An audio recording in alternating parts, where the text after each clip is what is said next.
I don't think it's going to be an aerial display tonight. Giants and the Eagles. DraftKings has Jackson Dart over under 177 and a half passing yards. Jalen Hurts over under 195 and a half. The Eagles are favored by 7 at New York. He's Ross Tucker, CBS Sports and Westwood One NFL college football analyst, and he is the host of the Ross Tucker Football Podcast.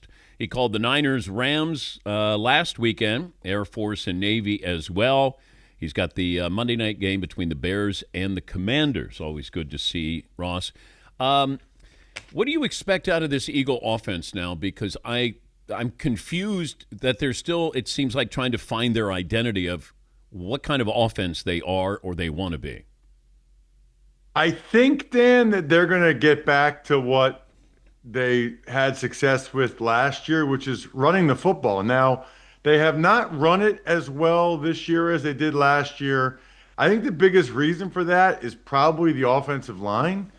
You know, for whatever reason, and there's a couple of them, they have not performed as well as they did last year. I thought last year they were pretty clearly the best offensive line in the NFL. This year they haven't been. I don't even know if they're a top 5 unit with how they played. You had guys like Juergens at center, Landon Dickerson at left guard, who's now out again, coming off of major surgeries. You have a new right guard in Tyler Steen, and it just has not looked the same as it did last year. Although, in fairness, they also only gave Saquon Barkley the ball one time last week against Denver when they had a 2-touchdown lead. My guess is that going against the Giants' run defense that's been really bad for a while, and Saquon yet again playing against his former team in a primetime game, this feels to me like a Saquon Barkley breakout game, like a big Saquon Barkley game. You would think if they were going to do it, tonight would be the night. So this would be a market correction with the Eagles. I would think so. Listen, they're just too talented to not be better on offense. I mean, we said this last year, but last year they had the best running back in the sport. They had the best offensive line in the sport. They had one of the 2 or 3 best wide receiver duos. They had a top 5 tight end, Super Bowl MVP quarterback. Those guys are all still there. You know, they had 10 of the 11 starters returning this year. So I think sometimes, since they don't play in the preseason at all, teams are playing them a little bit differently. I guess I don't know when it'll fully click, Dan, but I would be surprised if in December when I come on with you, we're still talking about the Eagles' issues offensively. I think they have a new offensive coordinator. That makes a difference. Some guys aren't playing as well as they did last year, and defenses are playing them differently, as they should, and they're kind of trying to figure out the best plan of attack. How much of an upgrade is Joe Flacco for the Bengals? You know, that's a great question. I'm not sure, because a couple years ago, I thought Browning was outstanding for the Bengals as their backup and really played well. I mean, there's a reason why he's been the backup the last couple years, because of how well he did. Whatever that was, I think it was 2023. You know, he did so well, they were pretty happy with him as a backup. I think the Bengals, I don't want to say caught flat-footed, Dan, but I think they were surprised that he didn't play better. I think they really thought he's been in this system for a few years. He played well when given the opportunity in 2023. It's kind of stunning. Maybe even it sounds like to Browning, the way based on how he's talking, that he didn't play better. The Flacco thing is fascinating because I think that they are trying to give their fans and maybe even the locker room some hope. You know, it's not an organization that likes to really spend, and they went out and they're paying Hendrickson and Chase and Higgins. They don't want to give up on this year yet. They're still suggesting that Joe Burrow could come back later in the year.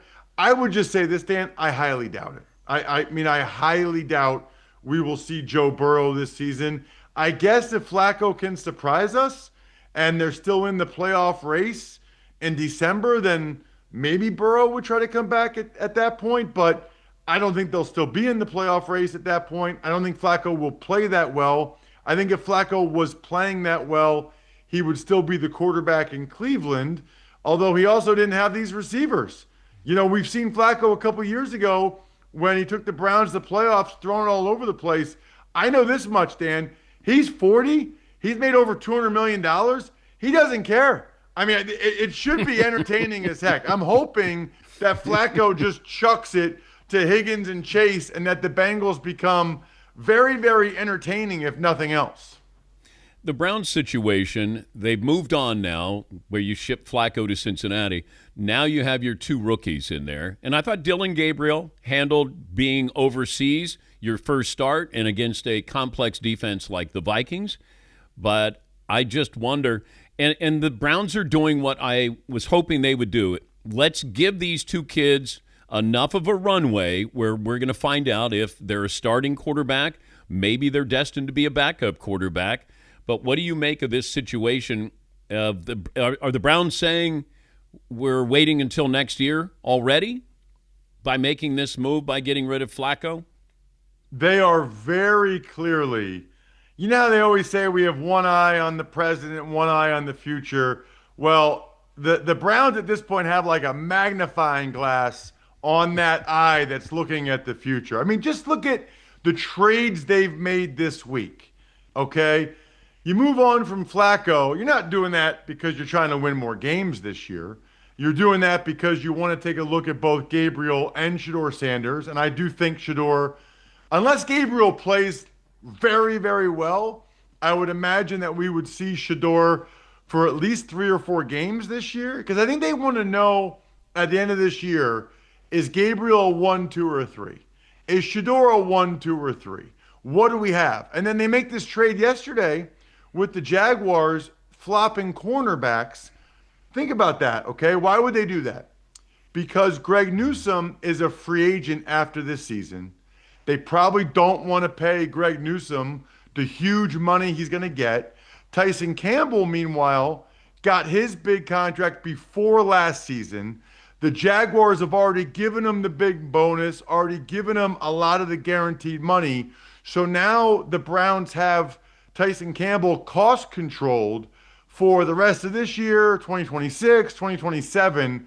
So the Browns, I think, are making some shrewd moves to set themselves up to be as competitive as possible next year. And that includes finding out what they have with Gabriel and Shedeur. It's kind of funny because obviously, Dan, they want Gabriel to play as well as possible. I mean, hopefully Gabriel's a starter and they love him, but they also kind of, I think, want to see what Shedeur has at some point. So that will be really interesting to see. I mean, it wasn't that surprising when they moved on from Flacco to Gabriel. I think it will be actually interesting when they move on from Gabriel to Shedeur, if that happens. Ross Tucker, CBS Sports Westwood One analyst, the Ross Tucker Football Podcast. How important is this game Sunday, the Chiefs and the Lions, for Kansas City? I'd say very at this point. Now they're fortunate that the Broncos have lost a couple close ones and that the Chargers are so beat up as always. I mean, Dan, there's certain teams, the Niners, the Chargers, the Lions. I heard you talking about DraftKings earlier. We should all every year just bet the over injuries for those 3 teams. It's unbelievable. And so now the Chargers are in a bad spot. So that makes it a little bit more palatable for the Chiefs, but you still can't go to 2-4, right? I mean, what they're looking like they're headed for is having to win some road playoff games, which they did a couple years ago. But this is a big game. I think they don't want to get to 2-4. 3-3 is a lot different, and I really like the Chiefs in this game quite a bit. The Lions are just getting too beat up again. They're missing a couple D linemen, but now they're down Terry and Arnold at corner, so they're without their top corners right when Mahomes and the Chiefs' passing game is starting to click a little bit with Xavier Worthy. They'll get Rashee Rice back soon. I think the second half of the year, we're going to see probably the best Chiefs offense we've seen in a couple years. How does Baker Mayfield win MVP? Keep doing what he's doing. I mean, he's got my vote right now. Because not only is he playing awesome, he's just so fun to watch. Why can't every guy be like Baker?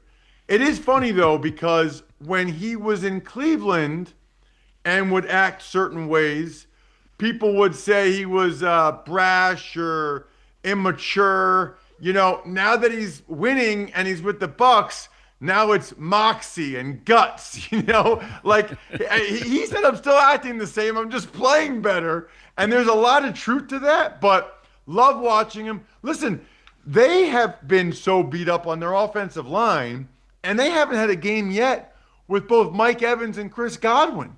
When they get Gedeke back at right tackle, and then they have Mike Evans, Godwin, and Ibuka at receiver, I mean, we might need to start talking about the Bucks as being as much of a favorite to go to the Super Bowl from the NFC as anybody. You can put Detroit in there, Green Bay, the Eagles, whoever. When the Bucks are healthy, I think they're as good as anybody. Before I let you go, did you ever have a moment like the coach treating you the way Jonathan Gannon acted on the sidelines with the Cardinals? Did anybody ever put their hands on you, get in your face? No, I don't ever remember that, and I think that's a really, really good thing, Dan, because, even though I'm smaller now and I'm more mild-tempered, I guess, when you're out there, okay, I thought, Dan, in my head, for those 3 hours, I thought I was the biggest, baddest dude in the world. And I had to have that mentality to be able to compete with those guys I was going against. I was ready, and I often did, hit anything that moved. We can't get in a scenario where coaches are touching NFL players. That's not going to go well for the coaches a lot of times. I mean, I think he's fortunate that DeMercado was, took it that way and I guess was sad. But there are other guys, it's hard to see from the video exactly what he did, but that would not go well. If you look at it over time, if there's a lot of coaches touching a lot of players, that will not go well for the coaches and could lead to some really, really ugly incidents. We were asked our favorite sandwiches. Sure, you being an aficionado of both hot and cold sandwiches, would you like to give us your favorites? Yeah, I mean, my favorite cold sandwich is just any type of Italian sub. Absolutely love it. I mean, you can heat it up if you want, but the pepperoni, the salami, the capicola, American cheese, spicy mustard, obviously, which, by the way, there are still some restaurants out there and sandwich shops that don't have deli or spicy mustard, and they're literally selling deli sandwiches. They're very well known. They might be a sponsor, so I won't call them out. The hot sandwich, everybody already knows. The greatest sandwich of all time is the sausage McMuffin with egg from McDonald's. Everybody knows this. There shouldn't be a debate. Sausage McMuffin with egg from McDonald's, still undefeated. The greatest hot sandwich of all time. I used to get 3. Now I only get 2 because I'm crazy healthy. Great to talk to you. Thank you for giving us those great sandwich suggestions. Always. See you, Dan. Paulie's got his head in his hand right now. He's so disappointed. Ross, you're so much better than that. In what way? What? I love a sausage, egg, and cheese, but there's bigger, better ones out there, and you should know that. Like what? I'm just saying, I love the sandwich choice, sausage, egg, and cheese, but McDonald's not necessarily the best. It's delicious. You haven't had one in a long time. That's true. Yes, Seton. Paul likes his sausage, egg, and cheese a little more bespoke. Yeah. A nicer bread, a nicer like a sausage. higher end. Yeah, range-free I want eggs. it to be more like in a crummy deli. I'm also fine with a deli that looks like it's not up to code. Thank you, Ross. Great to talk. See you, boys. Have a great weekend. That's Ross Tucker. He's host of the Ross Tucker Football Podcast. Imagine that. There's a Ross Tucker Football Podcast, and then they find somebody with the very same name, the Ross Tucker Football Podcast.